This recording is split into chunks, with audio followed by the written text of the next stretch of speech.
Hey everybody, I am Ted, the tall techie, and we are back from a very long 3-year hiatus to start the channel again in our semi-permanent studio location.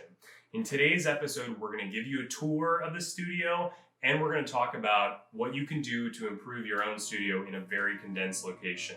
We have it broken down into several different areas and places that you can have a home theater, you can have a gaming and work setup, and that you can just chill and relax. Without further ado, let's get into the studio tour.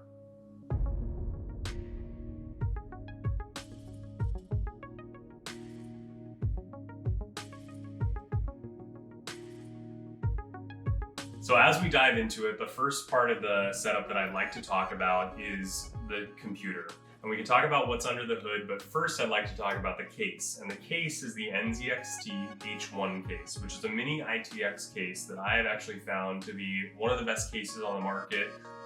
When I was in the process of looking for a case, I was looking for something that was going to be able to be in a small form factor that I could put on my desk really easily and not have to worry about taking up a massive area, so I can still keep it in the foreview of what we do here at the studio. Under the hood, we have the MSI Super Ventus 2080 GTX graphics card from NVIDIA, which is a fantastic graphics card. It runs both my monitors, the 5K LG monitor and the gaming 27-inch monitor, which you will see a little bit later in the episode as well.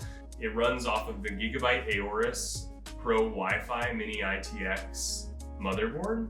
And inside the motherboard is the Ryzen 9 3900X CPU. It has 12 cores and 24 threads and runs at 4.2 gigahertz. It is one of the fastest AMD processors on the market for consumers, and it has been a phenomenal CPU in my PC. We have the 1 terabyte Rocket Sabrent NVMe .2 SSD, which is blazing fast. It's one of the fastest SSDs on the market, and I would definitely recommend it if you're looking to up the speed on the boot drive of your computer.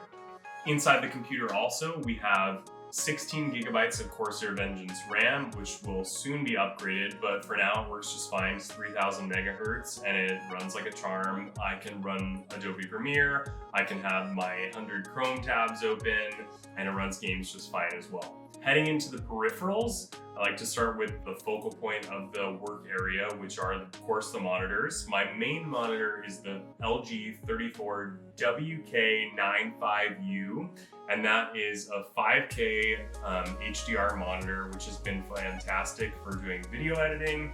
It's been my primary monitor for about a year and a half now, and I haven't had any issues with it. I found it to be a phenomenal header for content creation and all the production stuff that we do on the channel. The monitor to my left is the LG 27-inch UL850G. And my apologies if I get any of these names wrong, but that is a 27-inch 144 hertz adaptive sync with G-Sync compatible monitor, and that is the primary monitor that I use for gaming.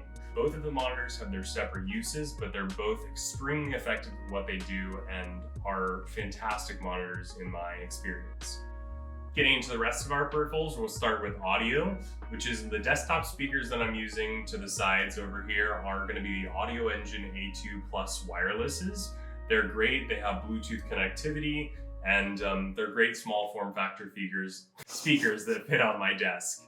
For my headset, I use the Steelseries Arctis Pro Wireless. Those are my main gaming and my main work headphones currently, except when I'm audio editing, which is I use the Beyerdynamic DT770s.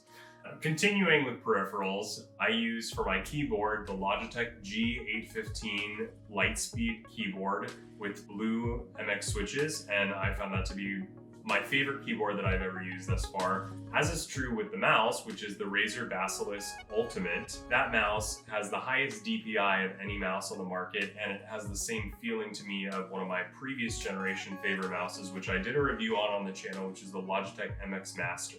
The primary smart assistant in the room is the Google Assistant, which, as we all know, if I say, okay, then I can power the Phillips Hue lights, which you can see the light strip behind me, and I have several other lights in the room that help power the setup. I love to control stuff in my house with Google Assistant. It makes it super easy for me to control things, and we'll definitely do some reviews on that later in the channel.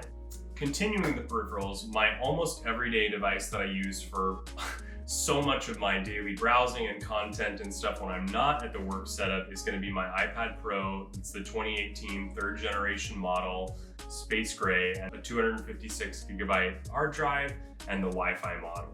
Behind me you can see the desk, which is the Ikea Bekant desk, and it is a sit-stand desk that has a motorized stand, so that way if I do want to stand it up, I can stand it up. And the drawer sitting next to it is the beloved Ikea Alex drawer unit.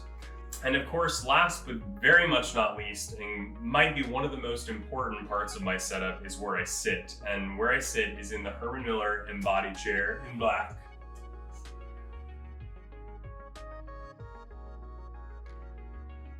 When I'm not, of course, diligently working on editing or doing any sort of day work, responding to emails and stuff like that, I do occasionally like to play video games and or watch TV on my glorious television behind me. So when I'm doing that, to my right, as you see, I have several different consoles. The primary console that I use, mostly because my friends all play, is PS4. And so I have a PS4 Slim, I have the Xbox One X, and I have a Nintendo Switch Lite. That all sits on my desk. That's my kind of quasi-gaming area, and that's kind of what I like to do when I'm relaxing if I'm not playing games on my computer, which is also, of course, very plausible. As we kind of divert from gaming, like I said, I also like to watch movies. So I have a 4K movie collection. I use the Xbox One X as my primary Blu-ray player. I do have a Sony X800, and that is a phenomenal Blu-ray player. It just really didn't fit in with what we were kind of doing at the setup. Kind of wanted to minimize all the stuff as we have so much tech in the room.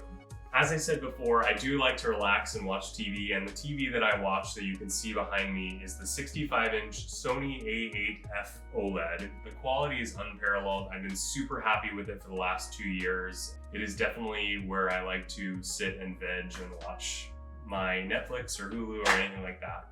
The main streaming device that I use is my Apple TV 4K, which I've found to be the best system for myself in order to stream my movies and watch stuff whenever I'm not watching one of my 4K movies that's part of my Blu-ray collection. In addition to that, I wanted to show you guys what we kind of use to make the channel behind the scenes. The primary camera that we use is the Sony a7R III and the Sony a7 III for some B-roll. I will list all of the lenses in the description below, and I hope that that will help you guys. You don't necessarily need to have these types of cameras in order to create a YouTube channel or studio of your own if you want to do any video work, and we will review cameras and stuff like that in the future. For audio, we use the Rode video mic, and our primary lighting source is actually the Aperture 120D Mark II. Thank you guys so much for watching our 2020 studio tour, and I hope that this was able to give you guys some insight into what you can do to build your own channel, and we hope this has been exciting for you guys. If you guys would like to let us know what we can do to make the channel better, please like, comment, and subscribe, so that way we can improve the channel and keep the quality tech reviews and content coming. Thanks so much.